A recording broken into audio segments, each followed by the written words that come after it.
And now, Drop the Dead Donkey. This episode was first shown in a week when investigations into possible police corruption gathered momentum and the Western powers mobilized against Saddam Hussein.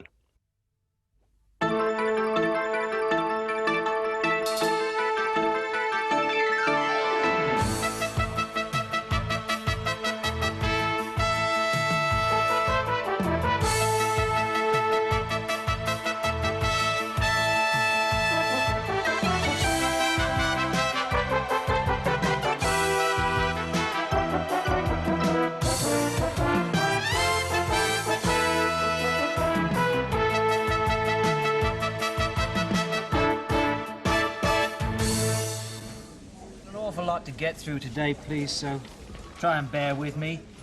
Why don't we do something on this US stealth bomber? Apparently on radar, it looks just like a small seagull. When the Iraqis get suspicious when their radar spots 7 seagulls flying in formation towards Baghdad at 900 miles an hour. Right, now I just want to do a very brief post-mortem on yesterday's bulletin. Damien, your item on mad cow disease. Yeah, look, it was not my fault that the pictures were so dull, George. And every cow in that herd had BSE. But could we get any of them to stagger around in a wobbly kind of way? No. They just lay there doing bugger all and looking totally sane. Even after we lobbed in the firecrackers. What do you mean, firecrackers? Well, you know, to get them up. No. All right, now... Yes? Yeah, well, I'm in the middle of... Oh, all right, put it on. I'm sorry about this, everybody. Yes, love. What is it? Well, the builders should know whether it's a load-bearing wall or not. No, put Gary on. Gary, look, is it a load-bearing wall or not? Actually, Gary, I don't think, well, there's only one way to find out constitutes a professional opinion, thank you. No, you get Norman to ring me. In the meantime, you don't touch any walls, any electrics, anything, all right? Where was I? Any questions? Ah, yes. Sally. Why is it that yet again this week I've ended up announcing so many depressing stories? Chemical weapons in the Gulf, massacres in Soweto. If this continues, people will start to associate me with gloom, depression... Nausea, disgust. She's right, I'm doing it already. Please, Henry. I'm sorry, Sally, but I think you're just going to have to accept that at the moment the news tends towards the gloomy side. How are we going to cover this report coming out on Thursday about the chemical spillage in Scotland? Well, it levels some pretty damning accusations at Chem Green, which is one of Sir Roysten Merchant's companies. As in effect, are we? I mean, do we have a free hand on this one? Gus, you're Sir Roysten's representative here. Please, as I've said before, I'm very much the new microchip in your mainframe. So, if you feel this is a big story, then of course you must go for it. Right, thanks, Gus. So... Of course, I suppose that's the big question, really, isn't it? Is this genuinely a big story? I sometimes wonder if we Brits are just a little bit parochial. When you look at the international situation, the violence in Kashmir, the killings in Liberia... I bet I get those. All I'm floating is, are we 101% sure this story is worth the coverage? Of course it is. Yes, I think it is, Gus. Fine. Well, George, you're the editor. I'm not here. Right. Well, if that's everything, thank you very much, everybody. Well done, George. You stick to your guns. I mean, what's the worst that can happen? So he fires you. Who cares? You'd still have your dignity. Keep it up. Listen, George, you've got to control these meetings. Well, George, this has just come through from the Press Association. Now, I'm warning you, George. If I get government statistics on cervical cancer, you'll be hearing from my agent, OK? George, have you had any more ideas on my thought for a live discussion program? Oh, Damien, look, we've been through this. Oh, look, come on, I'd be responsible and I'd concentrate on the major issues, you know, like NATO, inflation, euthanasia. Yes, I can hear it now. Join us after the break, where we'll be switching off Alice's life support machine. The answer is no. George, Gus says that you've got a moment for him to drop something into your toaster to see if it pops up. Yeah, sure. George! It's Gary. He says, is brown live or neutral? Gary, look, I said you don't touch the electrics, all right? No. just do the plastering in the bathroom, all right? I'm just going to say, Alex, that I am totally in control. Thank you. Come in, Gus. Ah, George, please, sit down. George, I just wanted to say one thing. I like you. Right, thanks. I like what you do and the way that you do it. I like the way you're handling this chemical spillage number. You know, a lesser man might start to fall apart at the thought of criticizing the man who effectively owns the company. But not you, George. Oh, sorry, coffee? Oh, I forgot. How is the ulcer? Well, it's healing, you know. Good. And the eczema? Well, it's a nervous thing, really. You know, it sort of comes and goes. Does it? What rotten luck. Anyway, George, all I wanted to say was don't worry. I'm sure Sir Roysten will understand. And he seems to have mastered that uncontrollable rage of his. You know, it's been weeks since he sacked anyone. Anyway, I know you've got lots to do. You're still sure it's a major news story? Yes. Fine. Oh, by the way, almost forgot. Those management consultants, Princely, Smethurst and Smith, we roped in to assess our operations here, have delivered their report. Have a skim, will you? Plug it into your mindset. Right. See you. See you, George. Oh, Dave, you haven't seen Damien, have you? No, why? Oh, he promised me some copies of his prostitution in Bangkok report. What's this? What are you doing? As company dog's body, I've been given the riveting job of updating the obituaries so they're ready for when the relevant celeb pegs out. Oh. This is Edwina Curry's. Rather enjoying this one. Edwina Curry's no age at all. Why would she die? The publicity? Things have been very quiet for her recently. Anyway, I hope she snuffs it soon. That's a terrible thing to say. I mean, you may disapprove of her politics, but... No, it's not politics. I've drawn her in the sweepstake. We're running a sweepstake on which of the obituaries gets broadcast next, and I've got Edwina Curry. The rules state that any cause of death is permissible, except assassinations, which don't count. Does George Dent know you're running this macabre lottery? Of course not. I can't believe it. Running a sweepstake on when people will die. It's grotesque. It's obscene. £500 in the pot. I'm in. How much is the stake? 30 quid. Yeah. All right. Now you shut your eyes and you pick out a name. Who have you got? Kylie Minogue. I don't believe it. What's she doing in there? She's only about 12, isn't she? Kylie Minogue, I stand no chance. Oh, well, you never know. I suppose something might happen. Hey, I told you assassinations don't count. Don't even think about it. Henry Davenport, Kylie Minogue. Why couldn't I pick one of these old relics? Look, I mean, Lord Chalfont, Barbara Cartland, Lord Carrington, Roald Dahl, Henry Davenport, Lord Denning, Dame Elizabeth... Sorry about that, Henry. Didn't realise that one was there. Shouldn't be there, really. Should be, well, somewhere where you wouldn't have seen it. Sorry. We made it a few years back when you had that heart attack. So you all think I got one foot in the grave, that I'm knocking at death's door? No, not at all. I'd have you know that there's an office full of women out there, and the last year I've shafted 5 of them.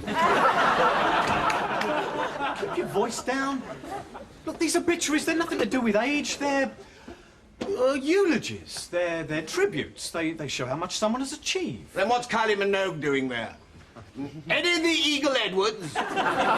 Nicholas Parsons? Look. These are 2 minutes long.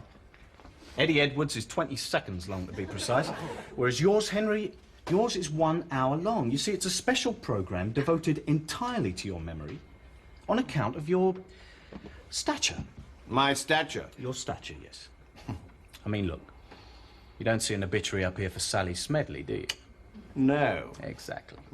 Because she is a brainless, ex-breakfast TV bimbo who has achieved bugger all. But you, Henry, you are a national broadcasting institution. You're right, of course. Play it, will you? What? Play my obituary. Oh, well, I don't think I can, Henry. I mean, the people who contributed to this did so on the assumption that you'd never see it on account of your being dead. Look, Dave, I won't get upset. I just think it would be a very interesting metaphysical experience to see one's own obituary, that's all. You want to know what people say about you? I don't. Yes, you do. I do not. I couldn't care less. Oh, good. Why, what do they say about me? Well, nothing uncomplimentary. Why can't I see it? Because Dave, why can't I see it? I'm sorry, Henry, but to show you this would be unhealthy and unethical. All I will tell you is that the programme Henry Davenport Remembered is a moving televisual tribute to a respected broadcaster, beautifully structured and lovingly filmed. Really? Really. And the car chase in the middle is brilliant.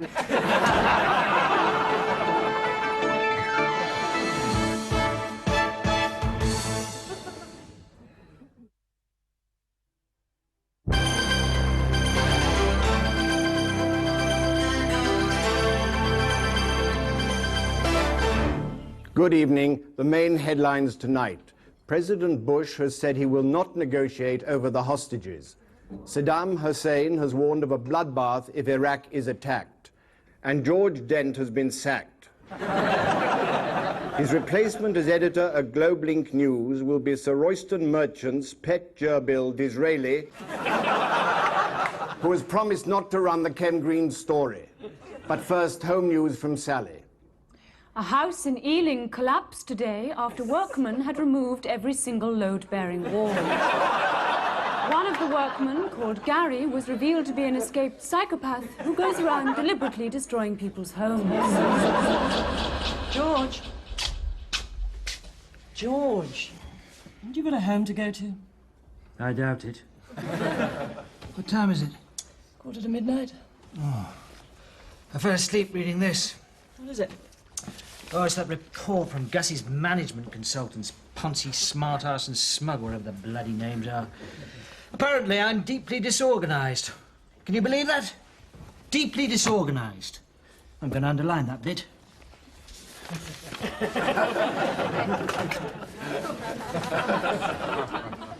Thank you. He's clearly someone who is prone to bouts of stress. Oh, You are.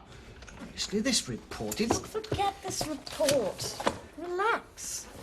Why don't you take some days off? And who the hell had run this place? Oh, well, thanks a bunch. I mean, it's nice to know I have your complete confidence. Oh, Alex. Don't think I don't appreciate your support, because I do. I mean, the marvellous thing about you, Alex, is that at the end of the day, I know I can always rely on you to back me up. And I really appreciate that.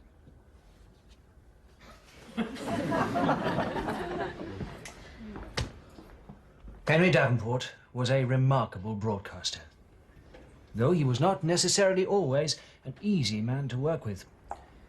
In fact, his office nickname was Grumpy. You know, sometimes he'd just explode, like a bomb.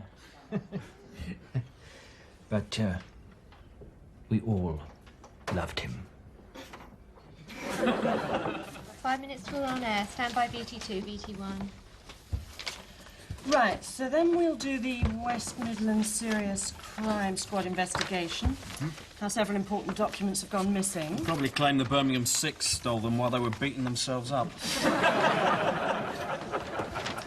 OK, you two, at the end we'll put BSE in. Damien's got some better pictures, cows stumbling around, foaming at the mouth, etc. But we're still 30 seconds over, so let's lose Princess Margaret's birthday party, OK? Oh, I thought that was nice. Do you get that change, Henry? Who knows? Maybe, maybe not. Cooperate, will you, Henry? Oh, you know me, dear boy. I'm not necessarily an easy man to work with. Henry? Henry? Yes, Henry, that is your name, isn't it? Oh, is it? I thought it was Grumpy. I thought I'd begin this evening's news. Good evening, this is the news read by Grumpy. And Dopey. I heard that. Yes, but did you understand it, Dopey? Pack it in, Henry. Careful, George, because sometimes I can explode. Like a bomb! But it doesn't matter, because you all love me. All right. Who showed Henry his obituary?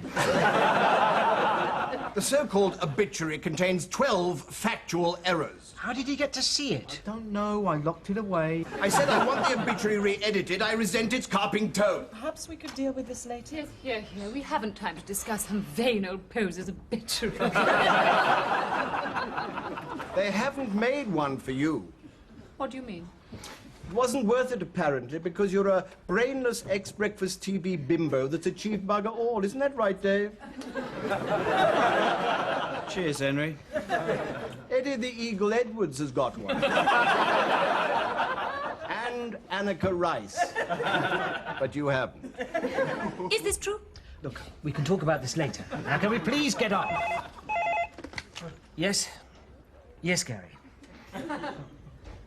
What do you mean, where do I keep the fire extinguishers?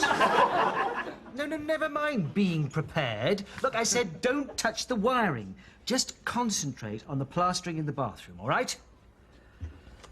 Sorry about that. Now, glancing forward to tomorrow's running order, I see that the report on the chemical spillage is being published, so I think that should go in at item 26. Item 26. So where would that go out in the final news bulletin? What about the 5th item?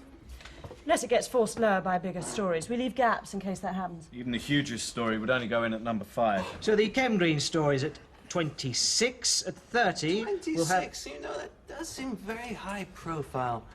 And I wonder if it's more constructive to address these very valid green issues from a more global perspective.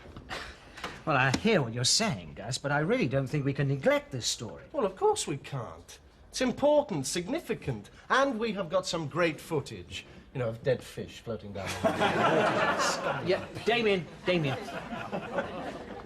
I think we ought to run this story, Gus, and you did promise no interference. Absolutely. Point taken. I'm not here. Do I really not have my own obituary in the tape? I'm a national celebrity. I mean, what if something happened to me? I could step under a bus tomorrow. Would you? We'd be so grateful. I want an obituary, George. And I want my obituary re-edited. I do not want to hear the word obituary again today. Now, whilst we're on the subject of obituaries, it has come to my attention that Jeremy Beadle's tape is wearing extremely thin because people keep playing it for fun. So pack it in. Right, now this meeting is over. Alex, you couldn't step into my den for a quick headbang, could you? Yeah, in a minute, Gus. George, I've got another government statement here saying that fears about declining educational standards are exaggerated. Spelt with 3 G's. Hey, you know that latest mad cow footage of Damien's? Yep. The farmer's on the phone. He says he's just found out his cattle feed is full of fairy liquid. Do you want it? Hello there. Alex, I like you. Really? And you know what I like most about you? Surprise me. Your loyalty. You're happy in that role of solid support module. And that's what I told those management consultants. I'm sorry? Well, their report recommends that you take over George's job. And that George be moved into a less demanding role, something more eczema-friendly. But I told them. You can forget that game plan. Alex Pate's mental parameters extend no further than merely backing up George. Oh, do they now? And so it means we're still looking for someone to fill George's pivotal role. Someone who knows the terrain, someone who's organized, someone with the right suitability quotient. Does anyone come to mind? Possibly. Could you possibly elaborate on possibly? Well, what I'm saying is, Gus, that I'm thinking of redrawing my mental parameters regarding suitability quotient for roles in pivotal terrain. Got you. OK. Now, I just want to talk us through our coverage of the Notting Hill Carnival this weekend. OK, the police have provided the usual map. Now, at point A, they'll provide some jovial constables who'll be dancing with large, cuddly West Indian women. OK? At point B, there'll be some more jovial constables who'll be letting young rastas try on their helmets. And at point C, there's going to be some constables from the ethnic minorities. Now, get there early because they're going to be moving them around so it looks like there's more of them. OK, now, the riot. The riot we expect to take place at the usual place around about 8 o'clock on Monday, OK? We've got the usual flat with a good view of the crossroads. You pick up the key from Mrs. Sullivan, number 85, as per last year, OK? OK, thanks. Damien, what on earth have you got there? Oh, this is next door's cat. Yeah, I'm just looking after it for them. You want to be careful. Cats can get BSE, you know. I know. Thing is, Gus, it's a point of principle. And I said in front of everyone that Henry couldn't re-edit his obituary. Now, I can't go back on that. Well, absolutely. It would be wrong for you to change your decision. That's why I changed it. What? I felt we had a serious dialogue shortfall on our hands, so I resolved the situation to ease your enormous workload. Well, how is the eczema, by the way? It's fine. Everything's fine. My workload's fine. I'm fine. Fine. But you see, you've still overturned my... The point is, Gus, I thought that you said that I was in charge. George, believe me, you're as in charge as you ever were.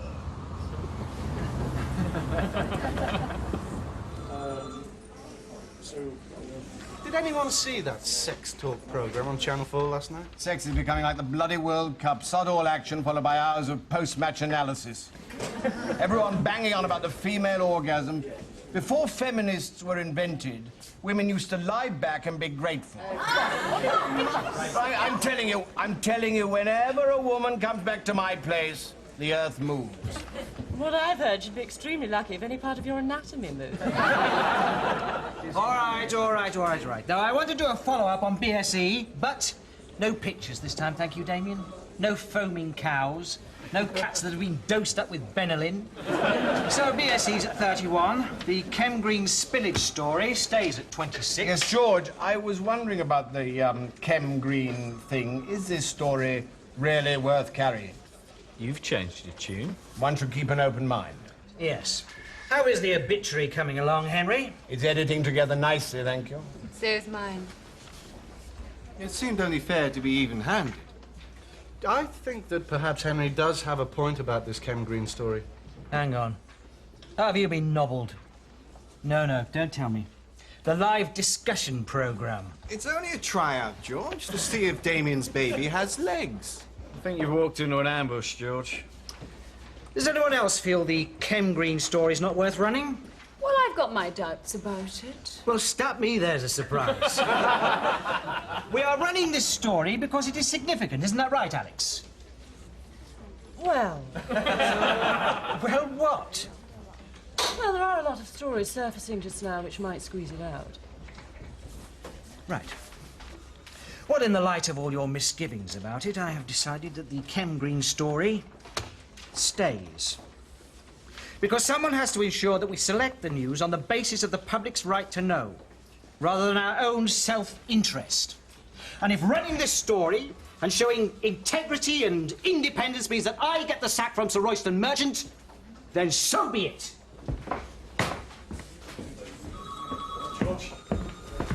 George, that was magnificent. I was proud of you, very proud. Well, it needed saying. Absolutely. Sod, Sir Roysten. We don't care. The Kem Green story stays. Certainly does. So where do you want it in the running order? 99. Yeah, that's interesting. There you go. Last item. Probably get squeezed out by a late story. I'll just go and check for late stories. Thanks for those tapes, Damien. Well, cheers, Henry. Henry shouldn't watch that prostitution in Bangkok stuff, not with his heart. Oh, where's the harm? You're only saying that because you got Henry in the sweepstake. What sweepstake? Ah, I see you've moved it to 99. Takes a strong man to change his mind, George. Yes? Oh, hello, Gary. Yeah. Have you finished replastering the bathroom? Sure. Yeah, OK. Fair enough. Right. So at least you got your bathroom finished, huh? No, they didn't get time to finish it today. Took them all afternoon to knock down the conservatory, apparently. Which is fair enough, I suppose.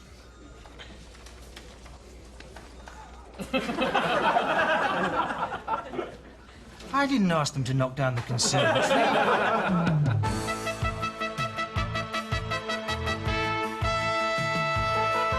What's the latest on King Hussein's peace mission? Pointless. The Americans won't accept anything less than the restoration of the democratic government in Kuwait. What democratic government in Kuwait? Well, it's a reasonably democratic system, you know. One shape, one vote. Hello. Telex from our Westminster correspondent. He reckons it looks like the MPs are definitely about to be recalled. Why does he say that? They've just delivered 60 cases of Johnny Walker to the House of Commons bar.